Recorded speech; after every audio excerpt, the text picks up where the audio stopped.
Don't you love manually arranging objects on your paths in Illustrator? Yeah, probably not.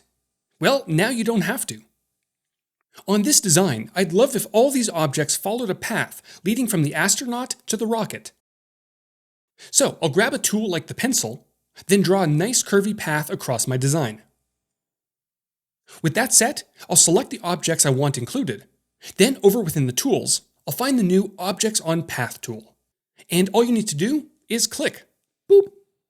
Now, once your objects are nicely laid out on their new path, you'll notice a few controls. The top control lets you adjust the spacing between all objects. The bottom controls the rotation. And finally, individual objects can be quickly arranged by dragging on the dot in the center of each. And that's all there is to it. Finally, a quick and simple way of laying out objects on a path in Illustrator. Hope you all enjoyed this video, subscribe for more content, follow me on social, especially Blue Sky, and I'll see you all in the next one.